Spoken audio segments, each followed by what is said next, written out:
Seguimos con un teorema que es el teorema de Earnshot. Ese teorema trata sobre el potencial eléctrico, pero más específico sobre el potencial promedio. Piensa que se pone entre este tipo de corchete indica que esto es el valor promedio del potencial eléctrico sobre cualquier superficie esférica de radio R y centro O.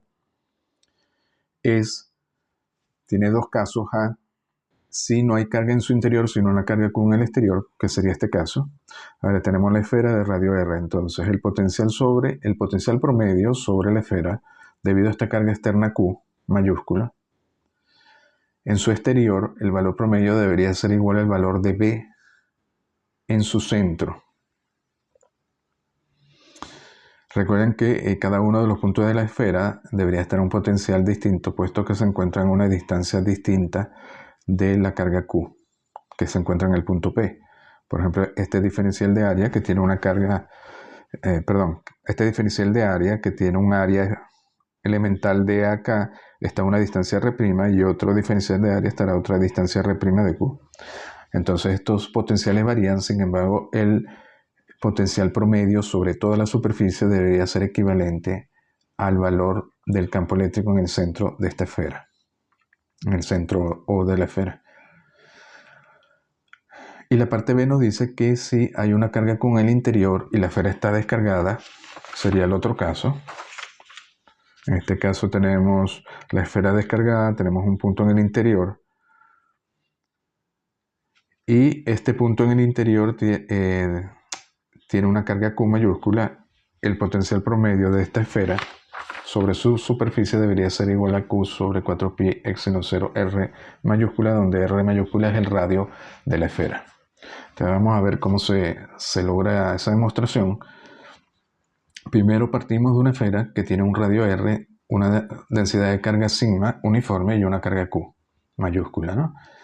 Si tenemos un punto P exterior a la esfera, que se encuentra a una distancia R minúscula del centro, bueno, la carga Q está sobre toda la esfera. ¿Y qué tendríamos en el punto P? Bueno, en el punto P sabemos que como esto es una esfera, el campo eléctrico va a ser Q entre 4pi 0 R cuadrado, como si toda la carga estuviera en el centro a una distancia R, para el potencial igual, solo que va a ser Q entre 4pi 0 R minúscula. De nuevo es como si toda la carga estuviera en el centro. Y la densidad de carga de esta esfera sabemos que es la carga total Q entre 4pi R cuadrado. Sin embargo, el potencial lo podemos calcular de forma continua, integrando, porque sabemos que el potencial se halla como la integral del diferencial de carga entre 4pi epsilon 0 R', donde R' es la distancia del punto P a el diferencial de carga que se corresponde con este diferencial de área, ¿no? Por tanto, este diferencial de carga va a ser igual a sigma de A'. Y luego sabemos que sigma, que es la densidad de carga, usando esta relación, la sustituimos, sacamos sigma afuera y nos queda entonces esta última relación. Donde A sería, bueno, aquí integramos sobre toda la superficie de la esfera. Entonces si igualamos 2 a 4, es evidente que este término de la derecha debe ser igual a este otro término. Ahora vamos a ver qué nos indica esto.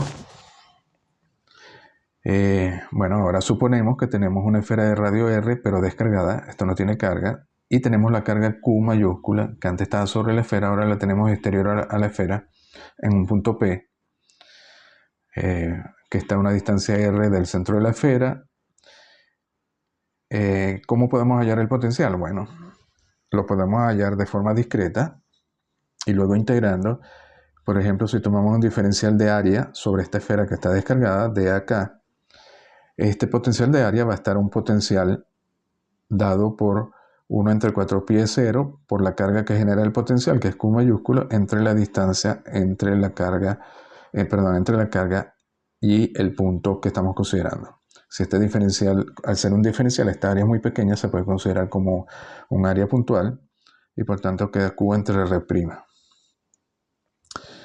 Ahora, ¿qué podemos hacer? Bueno, como tenemos que trabajar sobre el potencial promedio sobre toda la superficie de esta esfera, vamos a promediar de una forma simple, que es un promedio ponderado, cogemos cada uno de estos voltajes, de estos potenciales, B de acá, los multiplicamos por el área que estamos considerando, en este caso la fracción o el trozo de área que consideramos, que es de acá, y lo dividimos entre el área total de la esfera, que es 4πr cuadrado, R mayúscula, ¿no? Y hacemos la sumatoria sobre todos esos diferenciales de área. Y lógicamente esto nos dará el valor promedio sobre la superficie de la esfera.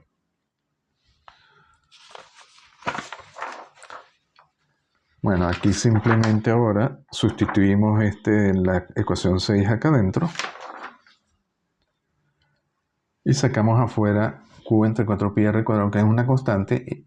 Esta sumatoria, como ocurre sobre un diferenciales de área, así que habrá un número infinito de esos diferenciales, lo hacemos por integración y al final entonces nos queda esta relación. Pero si vemos, esta relación es la misma que aparece en 5, que es este lado derecho, y por tanto tenemos que el valor promedio debe ser igual a este lado izquierdo. Es decir, el valor promedio debe ser igual a Q entre 4π0 R minúsculo.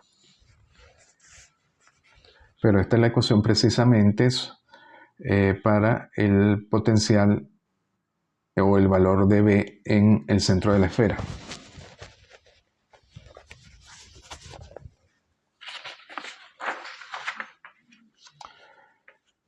Es decir, si tenemos la carga Q y tenemos que saber el potencial en el centro de la esfera, es decir, en este punto sabemos que está a una distancia R y que el potencial es precisamente esto. Así que nos da el potencial justamente en el centro de la esfera y ese debería ser el valor promedio, ¿no? La parte B es parecida, solo que ahora tenemos un punto P dentro de la esfera que está dentro de una cavidad. Y hacemos el mismo procedimiento. Tenemos la esfera cargada, Q, con una densidad sigma. ¿Cuál es el potencial en este punto P? O de hecho, ¿cuál es el potencial en cualquier punto P dentro de la esfera? Sabemos que es constante y es igual a Q, que es la carga que lo genera, que es la carga sobre la superficie, la carga total, entre 4π0 R mayúscula, que es el radio de la esfera. Sabemos que dentro de una esfera cargada, el potencial es siempre constante, igual al potencial en su superficie, que es este de aquí, porque el campo eléctrico tiene que ser cero. De nuevo, este potencial lo podemos hacer por integración, porque si consideramos este diferencial de área, sabemos que está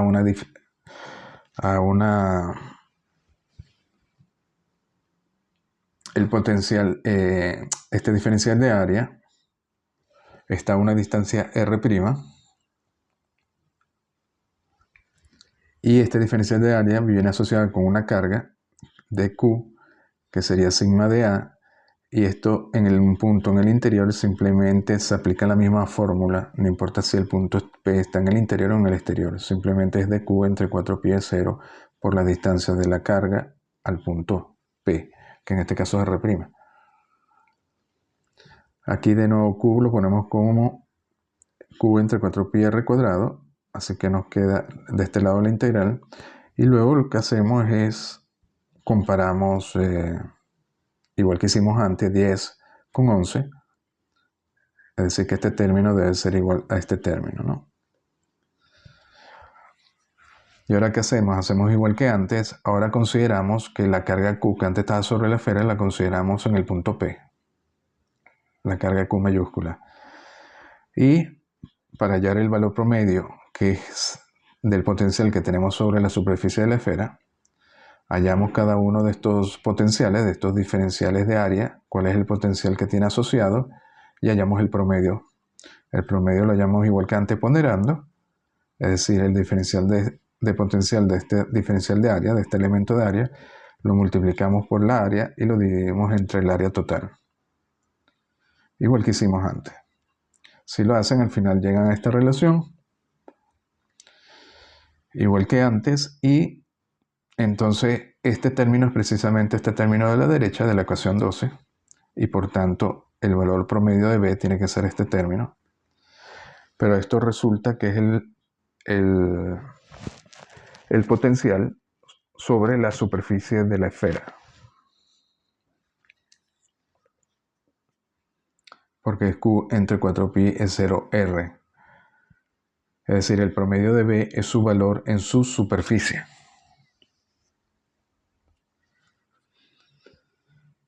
Es decir, si tenemos una carga en el interior de una esfera, sabemos que el valor promedio del potencial sobre la esfera va a ser el valor del potencial en su superficie.